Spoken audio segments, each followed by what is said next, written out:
Are you facing a problem where you're unable to log in to your Pokemon Go app because your Google and Facebook options are not showing for logging in? No worries, here's the advanced guide on how to solve this problem. So let's get started. Solution 1. Reinstall the app on iPhone. Tap and hold the app, tap delete, open the App Store, find out Pokemon Go. Now you need to set your age.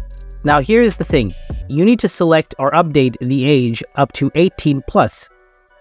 You can set 2000, January 1st, 2000. Now, whatever you do, make sure to set the age up to 18 years and above. After that, this will give you the option to set Google or Facebook account. After that, check whether your issue is solved or not. So, this is the way you can solve the Facebook and Google login options missing from Pokemon Go. But still, if you have any issues, then please ask me in the comment section below, and don't forget to subscribe to our channel. Thanks for watching.